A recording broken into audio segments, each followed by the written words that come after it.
Good morning, everyone. It is our Tuesday morning virtual breakfast buddies.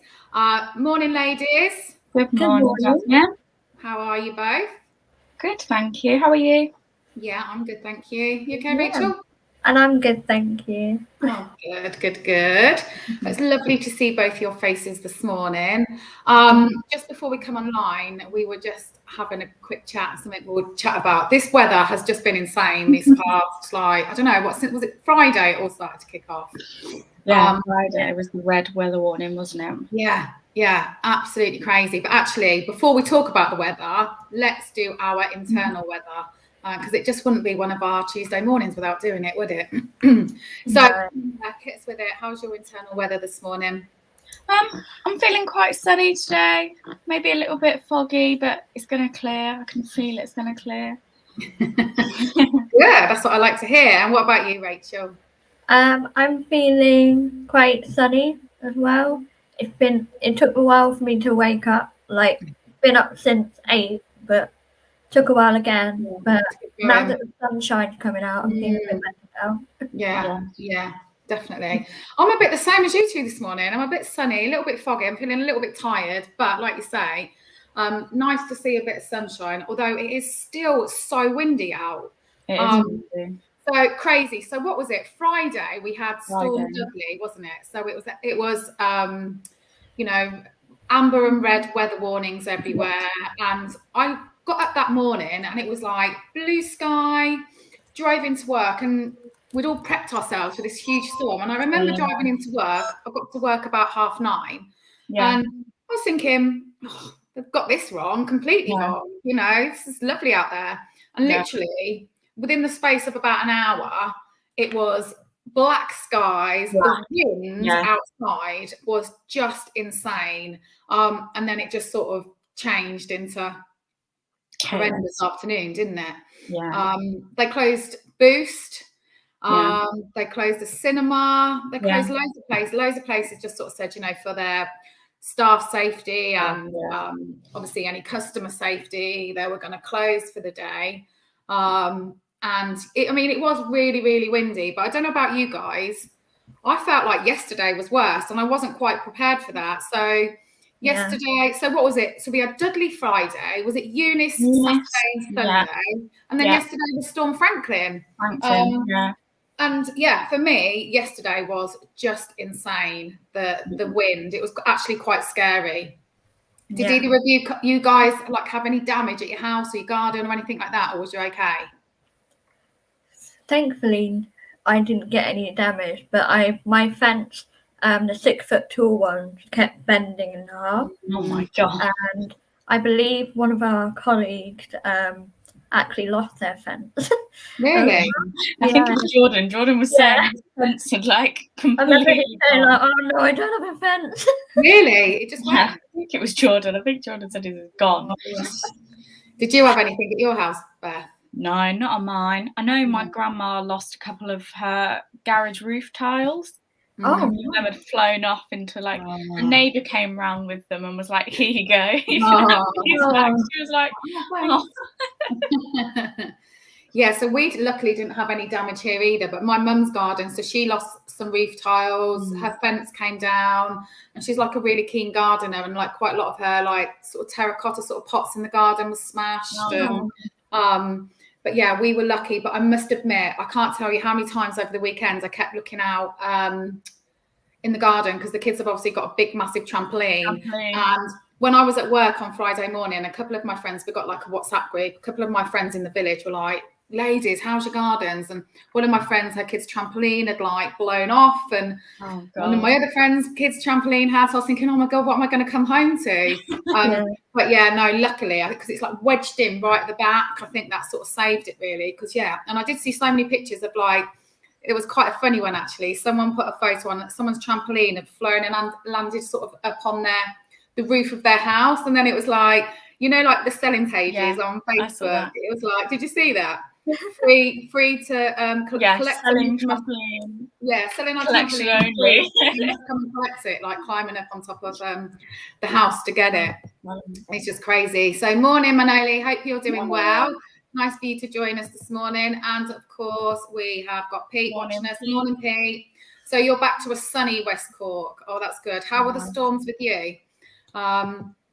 We were just talking. So my son's school yesterday had a massive tree, and it was like actually, was it the Chronicle and Echo? Yeah, the local news. Actually, a massive tree came down apparently at 2:00 in the afternoon and hit like a load of the teachers' cars.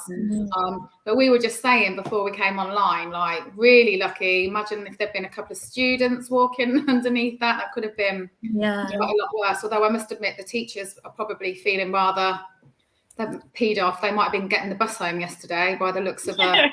The tree was massive. Honestly, I couldn't believe it. Tiny. And so many people fell and covered all 4 cars parked together. Yeah, because the teachers all parked like in the front bit, and it was the trunk was huge, and just down on the.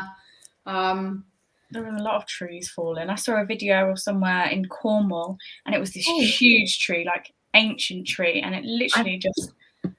It's such a shame, really, because that tree has probably been there for so long, and it's just gone. Yeah. So Pete's saying storms a website with a series of images. Oh yeah, let's have a look. I'll get that up actually.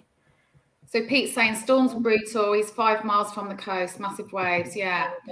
I saw so on the Friday morning, like we were just saying, woke up and thought, I don't know what the size of that tree.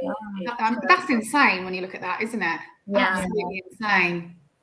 And then we've got one of traffic, a truck. That was the worst thing. Near where I live, a massive Arctic lorry had fallen, and it's just like...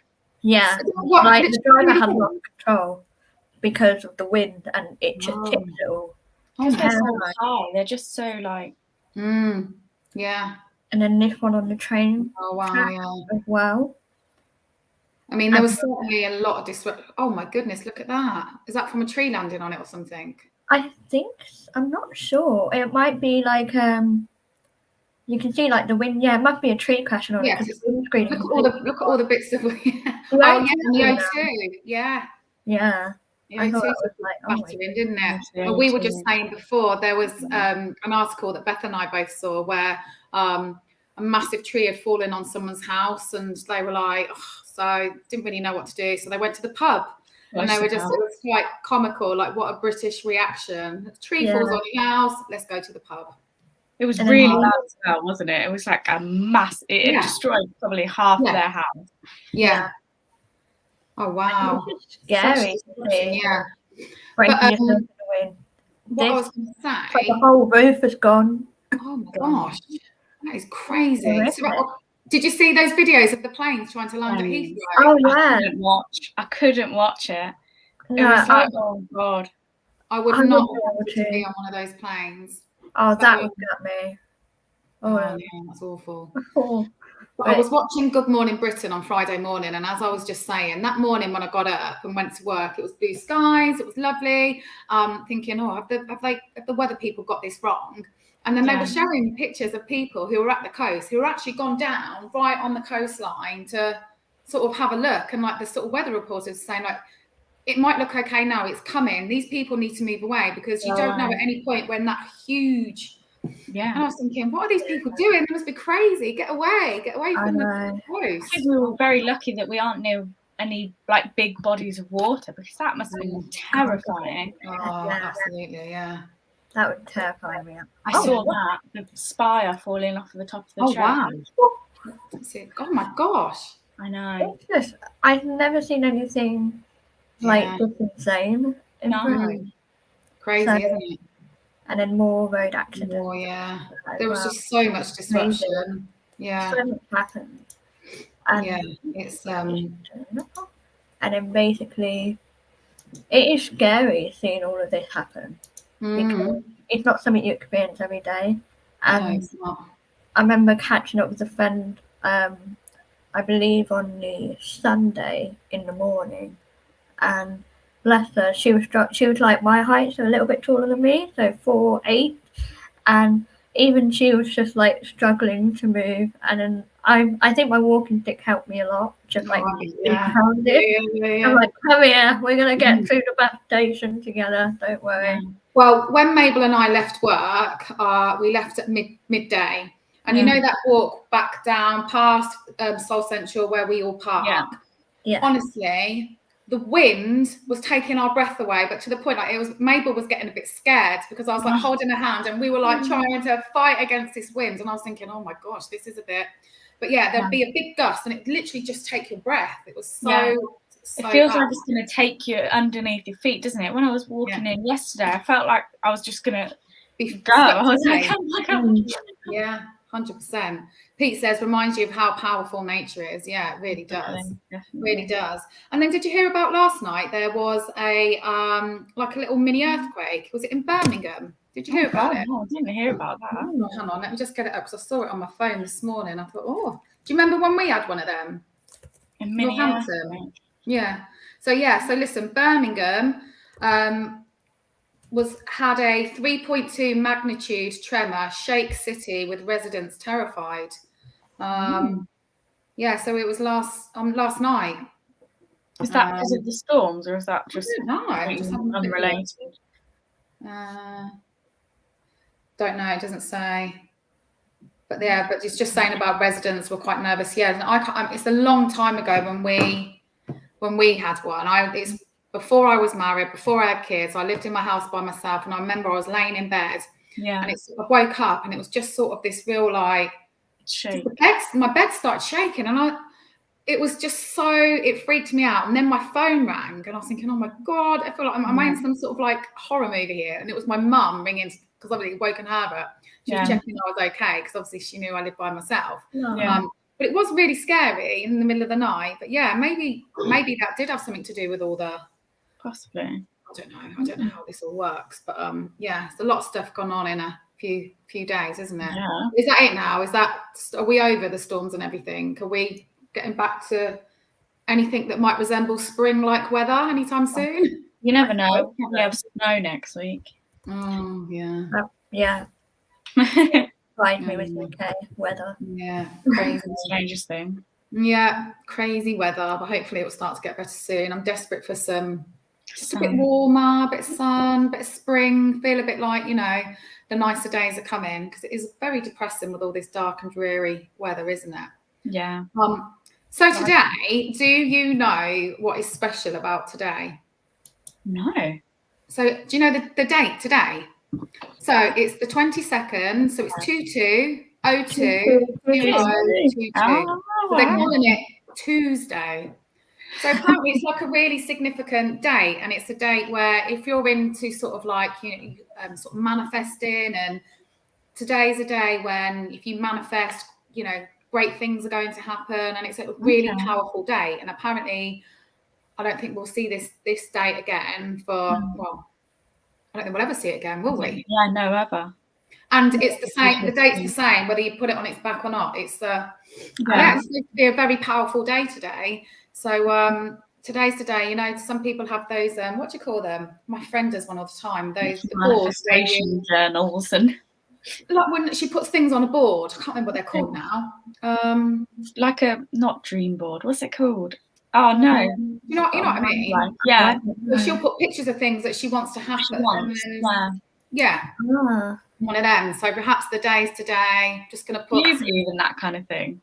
Do you believe in like thinking it into existence? No, I don't. But then my friend who's really into it, and she has this board. I'm gonna, when someone else is talking in a minute, I'm going to Google it because it's going to annoy me what it's called. But she has this board and she's so into it, and not everything on it's happened, but there's been slight variations of things. And she's like a vision board. Vision board. I was like, what's going on? How come I not? Yeah, vision board. Yeah.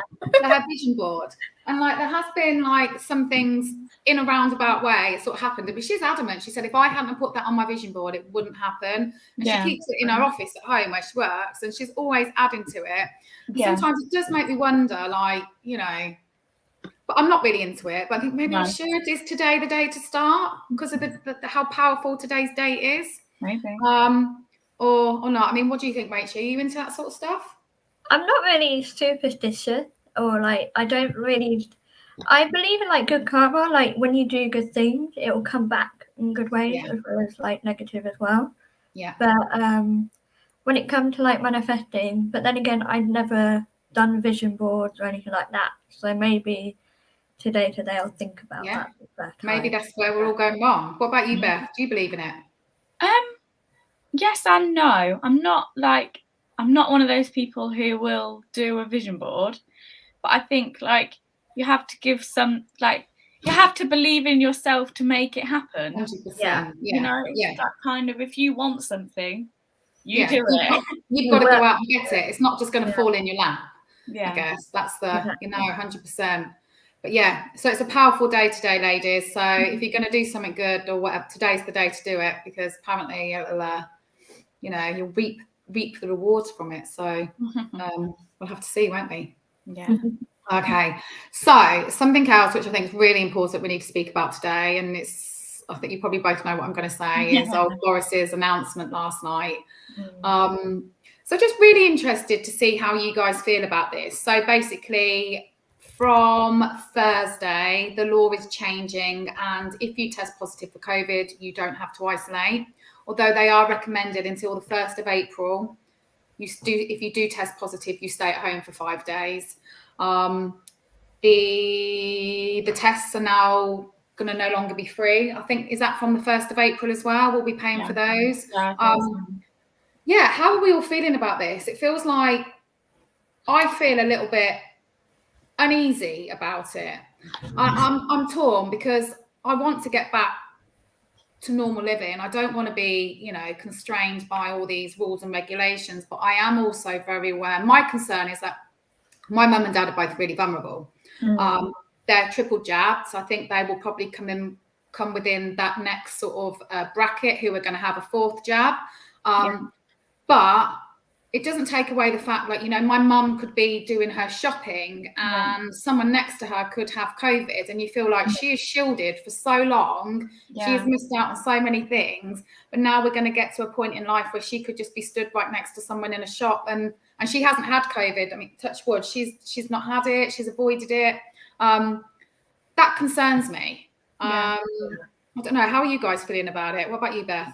It's a concern, but at the same time, I think people will have been doing this even before Boris announced that you didn't have to isolate anymore. True. I think there will have been a small minority of people who couldn't afford not to work, who had to go to work even though they had COVID. So I think, as selfish as that, it's been happening anyway.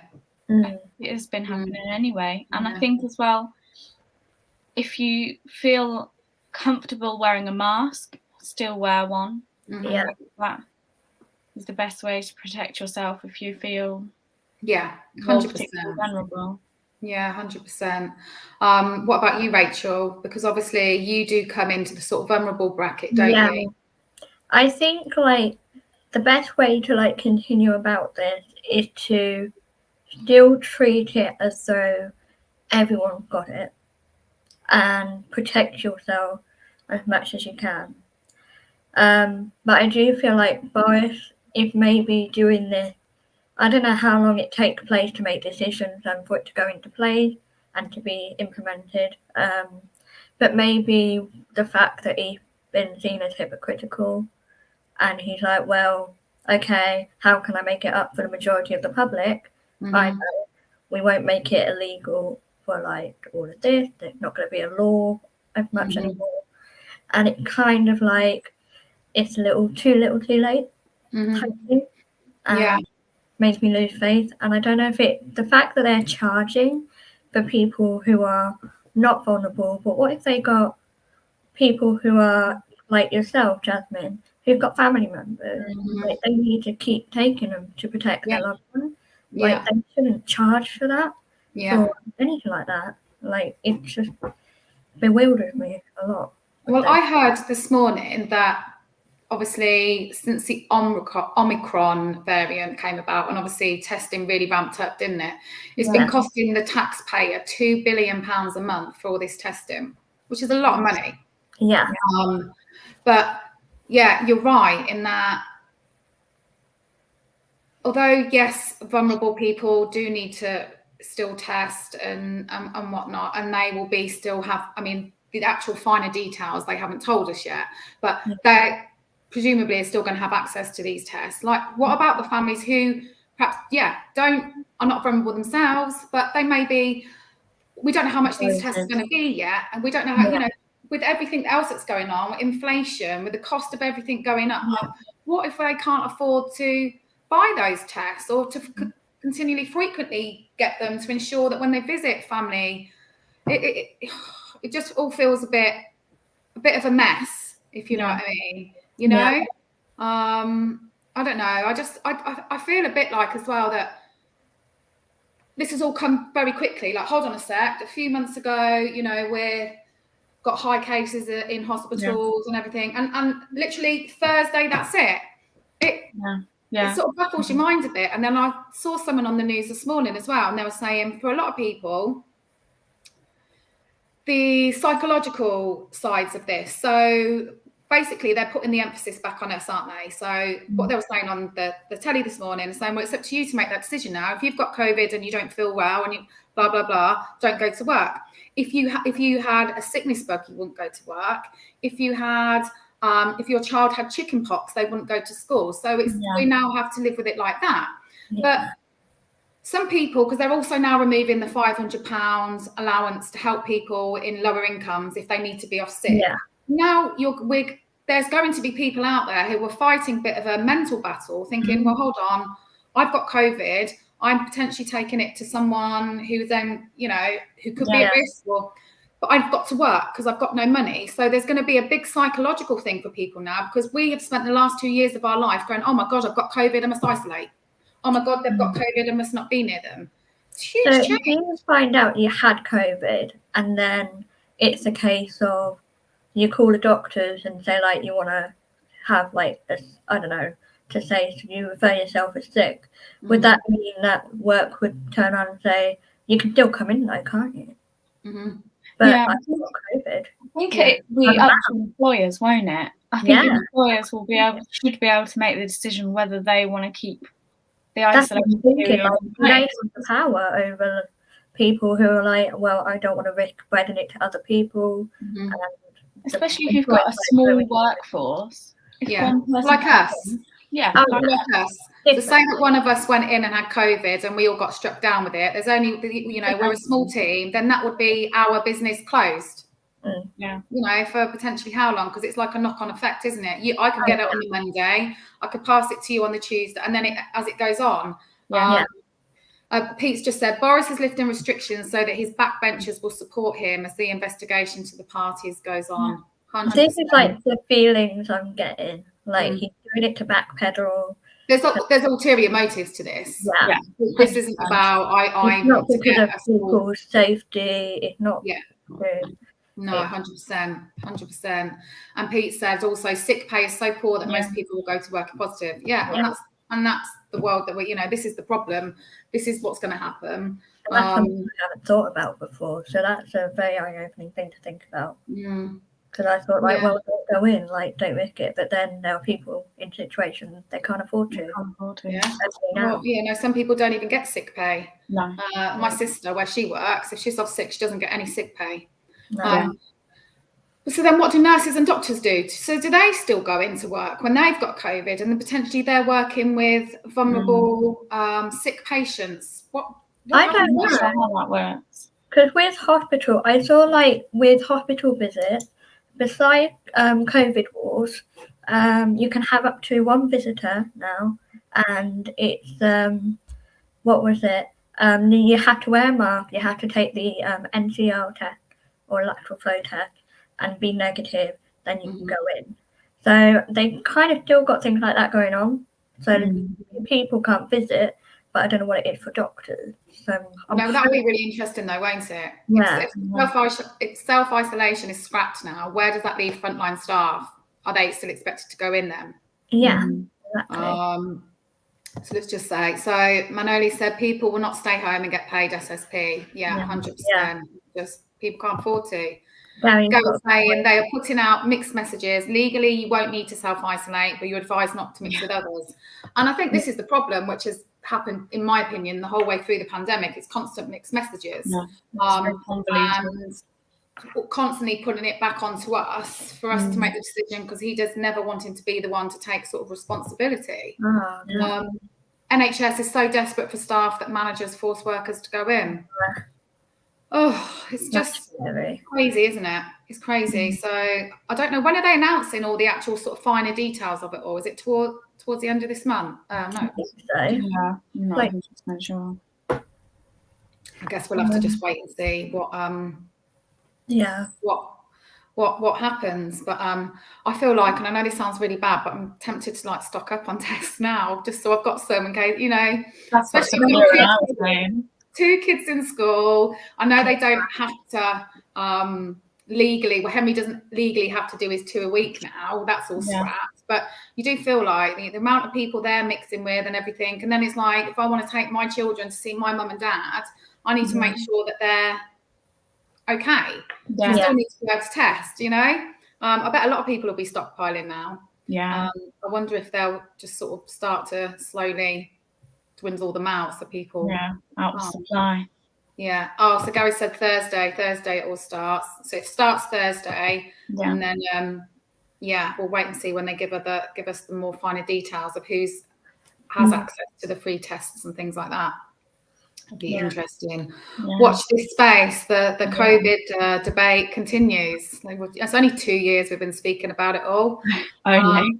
Exactly. It's crazy, isn't it? Feels like let's move on from COVID then. Come on then, Rachel. You found an interesting article this morning.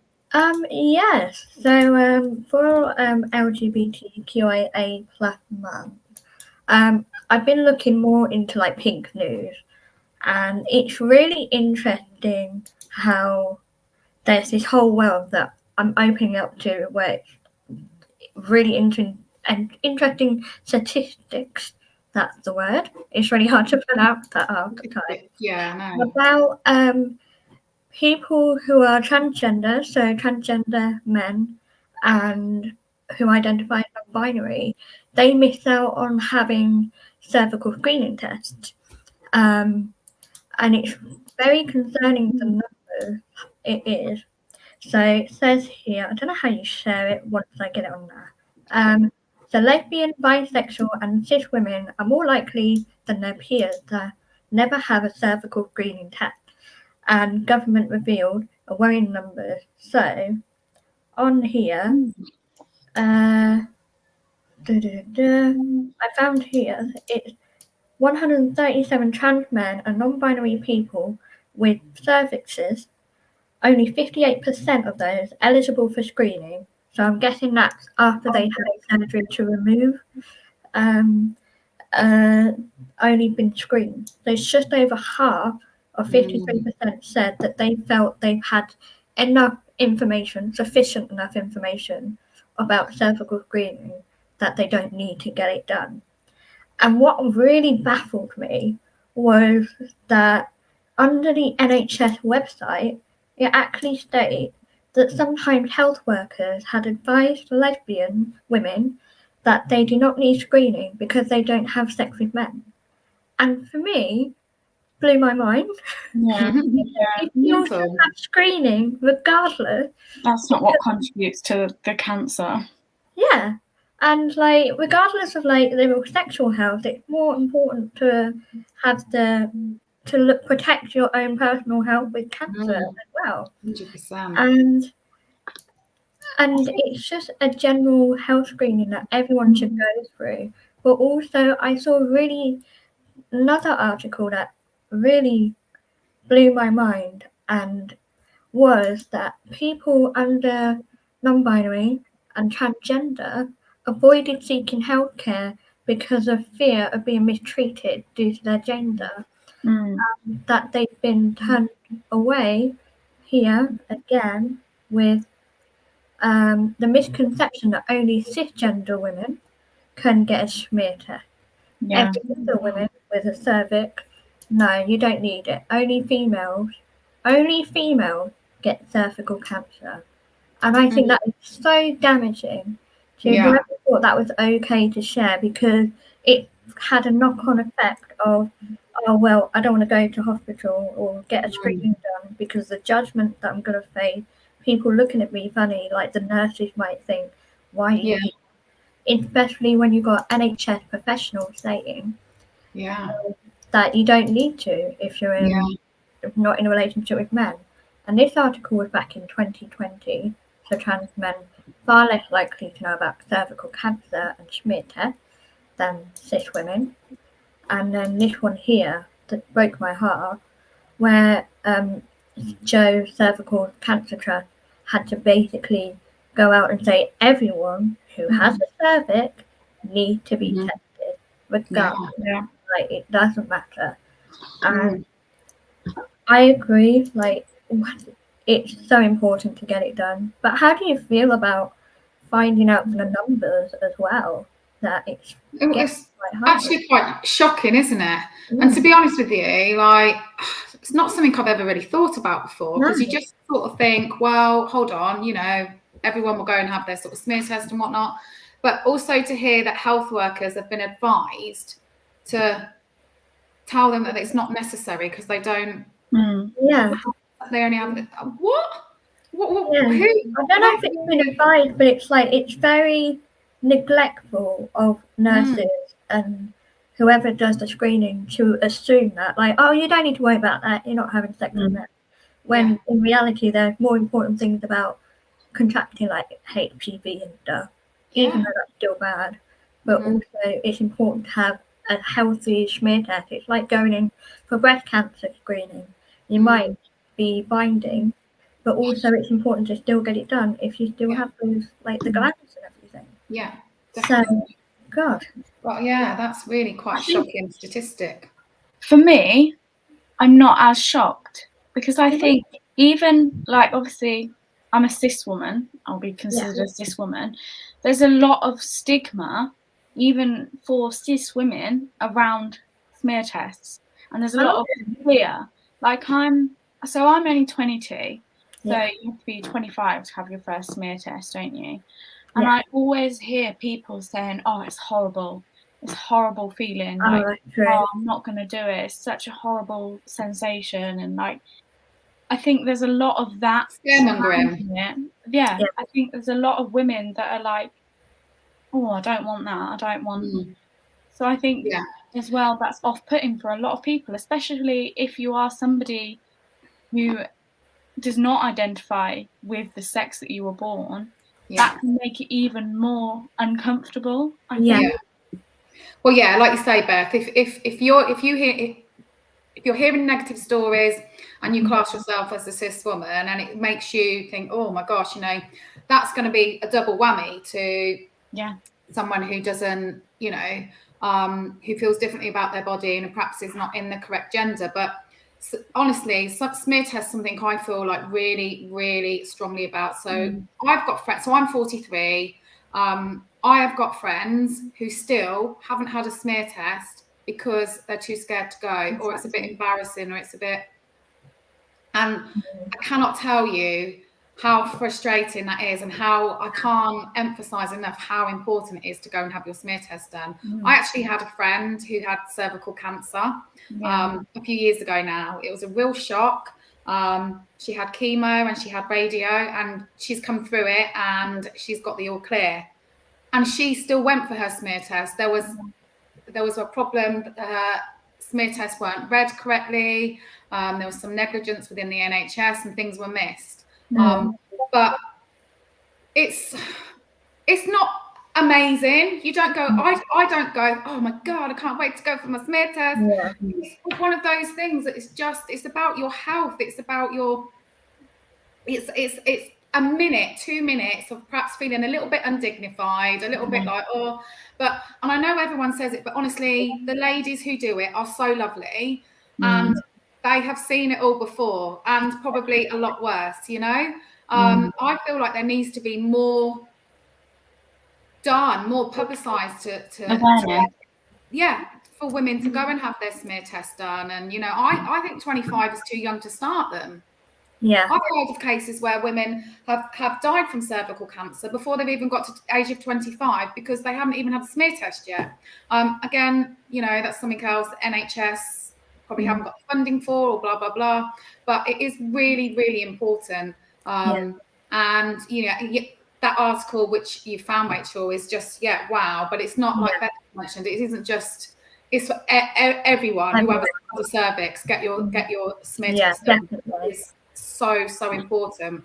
And for those who know people who are like daughters, mums and stuff, remind them like, hey, like, have you had this done? It's going to be an awkward conversation, but in the long run, you're not going to worry about it once you get it done and it's clear. 100%. Do you guys remember Jade Goody? Yeah. Yeah. So obviously she died from cervical cancer, and I just remember that being so powerful and so sad at the time, thinking, oh my goodness, if only this had been picked up. And there was a huge increase over that period of time of ladies going for their smear test, but it's actually now fallen way back down again, because you don't want, obviously her death really highlighted how important it was, but there doesn't seem to be anything else that I've seen that really highlights how important sort of smear tests are, So Pete says, seems like we're going backwards regarding testing. The advice from health visitors needs challenging. 100%. And exactly, Gary, educating everybody is the answer. 100%, regardless of who or what you are. Big scandal in Ireland regarding negligence surrounding false positives in testing, which erodes trust in the system. That just adds even more to the fear, doesn't it? Because there'd be a lot of women then who would go back for cervical screening and stuff. Sorry, say that again, Rachel. When you get false positives, like, wouldn't there be like things that need to be detected that you wouldn't have anyway, or is it a certain level of like hormones or chemical imbalance? I don't know what. I'm not really sure, to be honest. I wouldn't like to say because I'm not. I don't know, but there must be. I know people that have had to go back and be retested because there's things that haven't been measured correctly, or it's been. Well, it can come back as all okay. Yeah. It can also come back as sometimes they just don't get the enough amount of cells, whatever it is they need to do it. So it's not.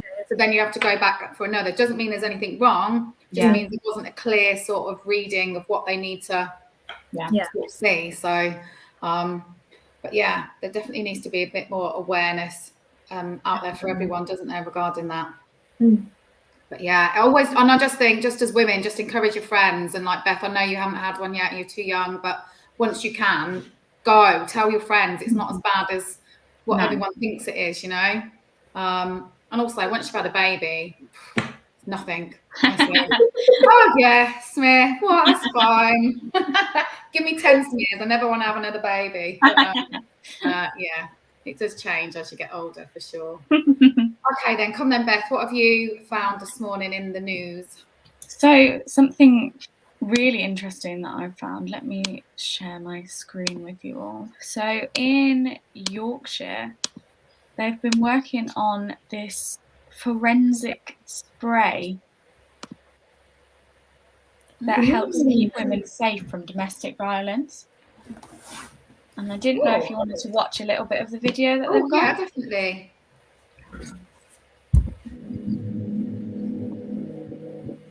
This can is filled with a forensic spray, which for the first time is being used to stop domestic violence. To show how it works, I volunteered to be sprayed with it.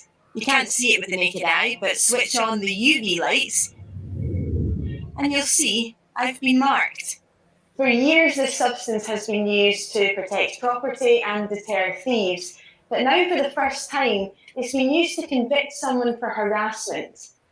A man in Wakefield, West Yorkshire, has been jailed for breaching his non-molestation order. He'd been told to stay away from his ex-partner and her house, so when he turned up, she sprayed him with the solution. 3 police forces in England have been giving these canisters filled with the smart water to victims of domestic abuse, harassment, and stalking.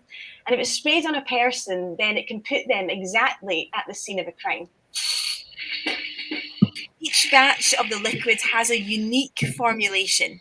At this lab in Telford, they mix together different chemical elements, and there's more than 1 billion possible combinations.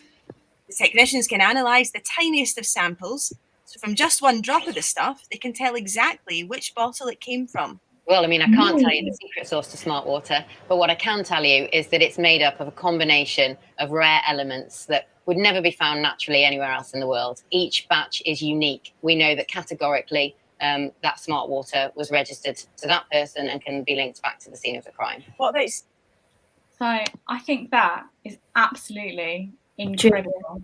The fact do I've never heard of anything like that before. That is absolutely brilliant, isn't it? Yeah, I think it's amazing. I love the fact that it can be linked to the user of the bottle too, because then it even more confirms like this, they've had a history and it's her bottle and it's him and it's like, or her, and it, really good. Something. How much does it say there? How much does it cost? Is it something that's, I just saw... So West Yorkshire, South Yorkshire and Staffordshire police forces are all using the kit, which costs about £150 a month per person. Okay. That's a lot of money. It's a lot of money. But obviously, I'm guessing they will be sort of people that they work with, they'll decipher who's sort of most in need of sort of using something. Oh, yeah, definitely. But it says here about how it will save £500 for the police force. I think so actually, when you weigh it up, it's worth the money, isn't it? I read something down here as well that said about how there was no like doubt evidence, like where it said, let me see if I can find it. Yeah. How like there would be no doubt in the evidence that was provided in court. Like this is there. Yes, it says there is no element of doubt when it comes to using forensic mark. Okay, yeah. So if that was something, you know, that when that went to court, you wouldn't have to worry about that being sort of thrown out by the... there would, nothing could fight that. Really good. That's really good. Yeah. So hopefully they spread that further afield than Yorkshire. And definitely. And it will definitely encourage women to speak out more as well, because there's more evidence of supporting, because in the moment, you're not always going to think, I'll get my phone out and quickly record it. You might not be in a safe situation to do so. Yeah, but you can quickly brace someone, get out of there, say this has happened later on the phone.